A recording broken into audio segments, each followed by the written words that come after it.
എല്ലാ പ്രിയപ്പെട്ടവർക്കും പുതിയൊരു വീഡിയോയിലേക്ക് സ്വാഗതം. അപ്പോൾ ദേ സായം സന്ധ്യ ആവാറായി കേട്ടോ.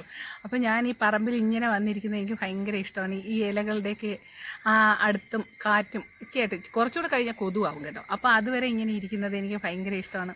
അപ്പോൾ ഞാൻ മിക്ക വീഡിയോസും ഇവിടെ വന്നിട്ടാണ് ചെയ്യുന്നത് കേട്ടോ. എനിക്ക് ഏറ്റവും ഇഷ്ടപ്പെട്ട ഒരു സ്ഥലമാണ് നമ്മുടെ ഈ പറമ്പ്. കുറേ എല്ലാം പഴച്ചെടികളൊക്കെയാണ് കൊണ്ടുവന്ന് വെച്ചിരിക്കുന്നത്. നമ്മൾ നേരത്തെ പറഞ്ഞില്ലേ, കല്യാണമൊക്കെ കഴിഞ്ഞു, അങ്ങനെ വന്നു.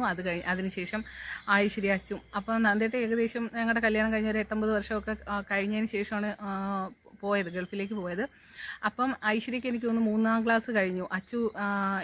ഐശ്വര്യ 3ാം ക്ലാസ്സിലും അച്ചു LKGയിലും ആയിരുന്നു. ആ ഒരു പ്രായമുള്ള കുട്ടികൾക്ക്. എനിക്കും അത്ര പ്രായമൊന്നും ആയിട്ടില്ല. അപ്പം അന്ന് എനിക്ക് കൂട്ടുണ്ടായിരുന്നതെന്ന് വെച്ചാൽ ഇവിടെ ഒരു പട്ടി ഉണ്ടായിരുന്നു. അന്ന് തൊട്ടേ ഞാൻ ഈ പട്ടികളെ വളർത്തുമായിരുന്നു കേട്ടോ. അപ്പോൾ എൻ്റെ കൂട്ടിന് ആയിട്ടുള്ളത് അവരായിരുന്നു. അങ്ങനെ പിന്നെ അതിനുശേഷം കുറച്ച് നാൾ എന്ന് വെച്ചാൽ ഒറ്റയ്ക്ക് നമ്മൾ എല്ലാത്തിനും ഹെൽപ്പ് ഉണ്ടായിരുന്ന ഒരാൾ പോവുകയും ഒറ്റയ്ക്ക് കാര്യങ്ങൾ ചെയ്യാനായിട്ട് നമുക്ക് കുറേ ബുദ്ധിമുട്ടുകളാണ്. ഒന്നാമത്തെ കാര്യം, കുട്ടികൾക്ക് അസുഖം വരുമ്പോഴുള്ള കാര്യം. പിന്നെ എല്ലാ കാര്യങ്ങളും നമ്മൾ തന്നെ പോയി സാധനങ്ങളെല്ലാം മേടിക്കണം, അങ്ങനെയൊക്കെയുള്ളൊരു കാര്യം. ഏറ്റവും ഒരു പ്രധാനപ്പെട്ട കാര്യം എന്താണെന്ന് വെച്ചാൽ, നന്ദിട്ട് പോകുന്നതിന് മുന്നേ തന്നെ ഞാൻ ലൈസൻസ് എടുത്തായിരുന്നു കേട്ടോ. അപ്പം നിർബന്ധപൂർവ്വം നന്ദിട്ട് പോകുന്നൊന്നും വിചാരിച്ചില്ല. പക്ഷേ അതിന് മുൻപേ എൻ്റെ ഇഷ്ടപ്രകാരം തന്നെയാണ് ഞാൻ സ്കൂട്ടർ ഓടിക്കാനും കാർ ഓടിക്കാനും ഉള്ള ലൈസൻസ് എല്ലാം എടുത്തത്. അപ്പോൾ നന്ദിട്ട് ഇവിടെ നിൽക്കുന്ന സമയത്ത് തന്നെ നമ്മളൊരു മാരുതി കാർ മേടിച്ചിട്ടുണ്ടായിരുന്നു കേട്ടോ. സെക്കൻഡ് ഹാൻഡ് ആയിരുന്നു. അപ്പോൾ മാരുതിയുടെ ഒരു 800 എന്ന് പറഞ്ഞ 800 അന്നത്തെ മേടിച്ചായിരുന്നു. അപ്പോൾ അതിനകത്ത് ഞാൻ നന്നായിട്ട് ഓടിക്കാനൊക്കെ അന്ന് പഠിച്ചായിരുന്നു. പിന്നെ അതിനുശേഷം ഒരു ആൾട്ടോ കാർ മേടിച്ചു. പിന്നെ അങ്ങനെയാണ് വന്നത്.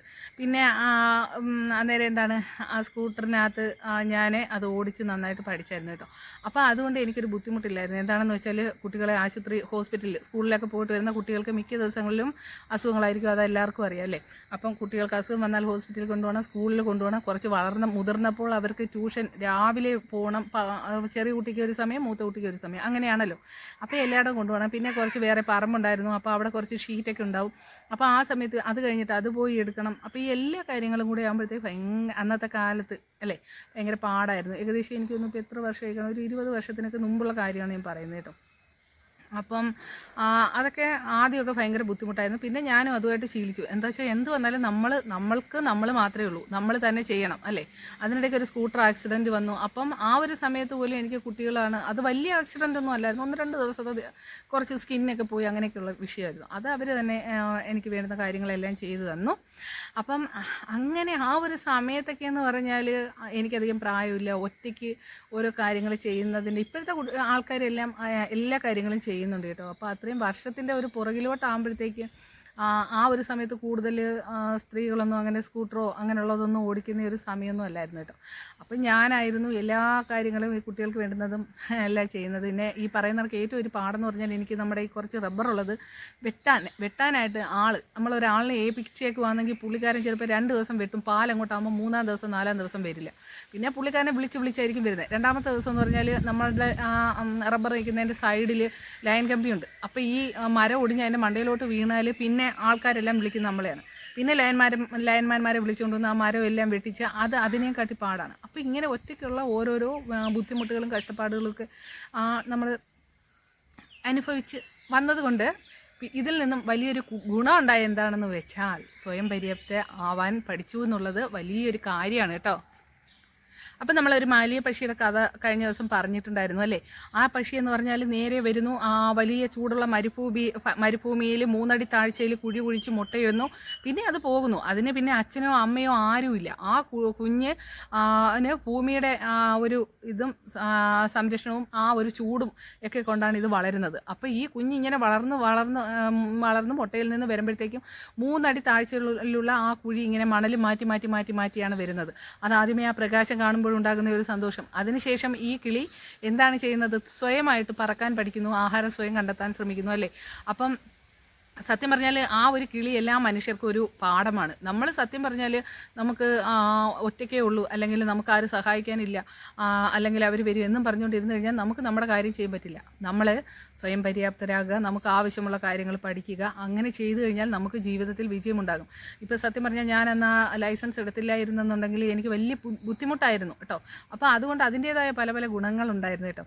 പിന്നെ അപ്പോൾ എല്ലാവരും ആ മാലിയ പക്ഷിയെ പോലെ ആകാൻ ശ്രമിക്കുക കേട്ടോ.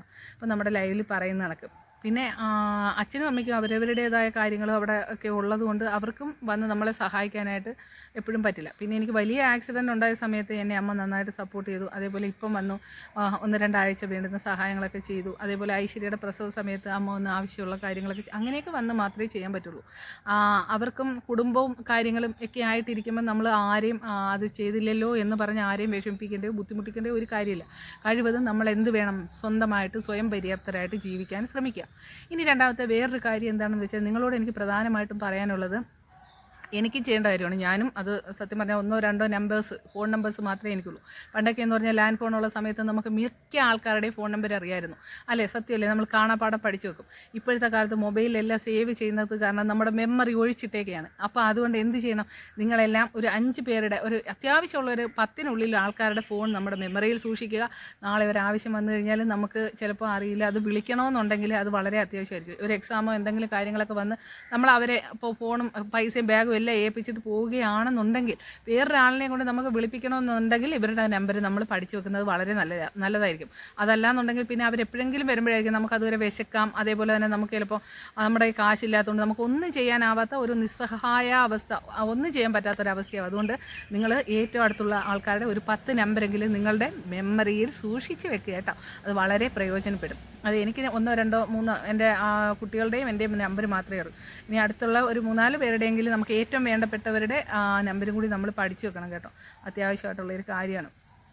അപ്പോൾ ഞാൻ പറഞ്ഞു വന്നത് ഇതേപോലെ ആണ് കേട്ടോ. അപ്പോൾ നമുക്ക് ആവശ്യമുള്ള കാര്യങ്ങളെല്ലാം മുൻകൂട്ടി നമ്മൾ നേരത്തെ കാര്യങ്ങൾ ചിന്തിച്ച് ചെയ്തു കഴിഞ്ഞാൽ നമുക്ക് മറ്റുള്ള ബുദ്ധിമുട്ടുകളൊന്നും വരില്ല. അല്ലാതെ നമുക്ക് ഞാൻ പിന്നെയും പറയണം, നമുക്ക് അല്ലെങ്കിൽ അവർ വന്ന് സഹായിച്ചില്ലല്ലോ, അല്ലെങ്കിൽ നമുക്കൊരു തുണയായിട്ട് ആരും ഇല്ലല്ലോ, ഇനി നമ്മൾ എങ്ങനെയാണ് ചെയ്യുന്നത് എന്നുള്ള കാര്യങ്ങളൊക്കെ ചിന്തിച്ച് കഴിഞ്ഞാൽ നമുക്കെന്നും അങ്ങനെ ഇരിക്കാനേ പറ്റുള്ളൂ. പിന്നെയെന്ന് പറഞ്ഞാൽ അമ്മയും ഏകദേശം കല്യാണമൊക്കെ കഴിഞ്ഞ് കല്യാണമല്ല വീടൊക്കെ വെച്ച് തന്നിട്ട് പോകുന്നതിന് 1 വർഷത്തിന് മുന്നേ അമ്മയും മരിച്ചു കേട്ടോ. അപ്പം അങ്ങനെയും ആരും ഇല്ലായിരുന്നു. അപ്പം അങ്ങനെയൊക്കെയുള്ള കാര്യങ്ങളായിരുന്നു കൂട്ടുകാരെ എൻ്റെ. പിന്നെ ഇനി അങ്ങനെ പറയാനാണെങ്കിൽ കുറേ കാര്യങ്ങളൊക്കെ ഉണ്ട്. അപ്പം വീഡിയോ ഒരുപാട് അങ്ങ് നീണ്ടു പോകണ്ടല്ലേ, കുറേശ്ശെ പറയാം അല്ലേ. അപ്പം നിങ്ങൾക്ക് നമ്മുടെ വീഡിയോസ് ഇഷ്ടപ്പെടുകയാണെന്നുണ്ടെങ്കിൽ മറക്കാതെ എന്ത് ചെയ്യണം, സബ് ചെയ്യുക, അതേപോലെ സപ്പോർട്ട് ചെയ്യുക. അങ്ങനെ സൂര്യനൊക്കെ ദേ അസ്തമിക്കാൻ തുടങ്ങി ഒരു ഇരുട്ടിൻ്റെ ഒരു ഇതൊക്കെ ആയിട്ടുണ്ട് കേട്ടോ. ഇവിടെ വലിയ വെട്ടമില്ലെന്ന്, എന്താ വെച്ചാൽ സന്ധ്യ പറയും, പിന്നെ കുറച്ച് മഴക്കുളൊക്കെ ഉണ്ട്. അപ്പോൾ ഇതേ നമ്മുടെ ഞാൻ എഴുതിയ കവിതയുടെ 2 വരി കേട്ടോ. അടുത്തൊക്കെ വീടുണ്ട് കേട്ടോ. അപ്പോൾ വീടുണ്ടെങ്കിലും ആരെങ്കിലുമൊക്കെ കേൾക്കുന്നെങ്കിൽ കേട്ടോട്ടെ അല്ലേ. നമുക്ക് നമ്മളാർക്കും ശല്യം ചെയ്യുന്നില്ലല്ലോ. നമുക്ക് ഇഷ്ടമുള്ളത് എന്താണെന്ന് വെച്ചാൽ ആർക്കും ശല്യമില്ലാതെ നമ്മുടെ സ്ഥലത്ത് വെച്ച് നമുക്ക് ചെയ്യാം കേട്ടോ. അപ്പോൾ അതിന് നിങ്ങൾ നാണിക്കൊന്നും വേണം. നിങ്ങൾക്കൊരു പാട്ട് പാടണമെങ്കിലോ കവിത പാടണമെങ്കിലോ ഒക്കെ നമ്മൾ പാടേണ്ട ഒരു അവസരം വരുമ്പോൾ അത് ചെയ്യുക എന്നുള്ളത് ഒരു പോസിറ്റീവായിട്ടുള്ള കാര്യമാണ്. അപ്പോൾ 2 വരെ. അകലെയായി കാണുമീ കടലിൻ്റെ ആഴങ്ങളറിയാതെ എന്നെ വിളിച്ചു, വിറയാർന്ന കാലുകൾ പതിയെ ചുവടുവെച്ചവിടേക്കു പോകാൻ കൊതിച്ചു. പുറകിൽ നിന്നാരോ വരുന്നുണ്ടതെന്നു ഞാൻ വെറുതെ ചെവിയോർത്തു നിന്നു. ഒരു മൂളലായി വന്നു തഴുകിത്തലോടിയ കുളിർക്കാറ്റു മകലേക്കു മാഞ്ഞു. പ്രാണന്റെ പ്രാണനായി ഞാൻ കണ്ടതൊക്കെയും കണ്ണുനീർക്കടലായി മാറി.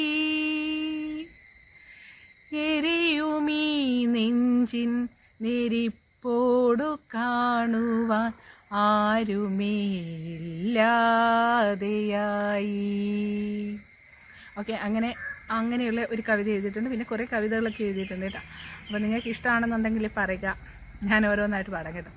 അപ്പോൾ ഇന്നത്തെ വീഡിയോ ഒരുപാട് ആയിട്ടുണ്ടെന്ന് തോന്നുന്നു. എന്നാലും മൊത്തത്തിലൊന്ന് നോക്കണം കേട്ടോ, എത്ര മിനിറ്റ് ആയെന്ന് എനിക്ക് അറിയാൻ വയ്യ. ഓരോ കാര്യങ്ങൾ ഇങ്ങനെ പറഞ്ഞു വരുമ്പം സമയം പോകുന്ന അറിയത്തില്ല. ഒരു 5-7 മിനിറ്റിനുള്ളിൽ നിർത്തണമെന്നാണ് എനിക്ക് ഉള്ള ആഗ്രഹം. അപ്പോൾ നമുക്ക് അടുത്ത ദിവസം പുതിയ കാര്യങ്ങളൊക്കെ ആയിട്ട് വീണ്ടും വരാം.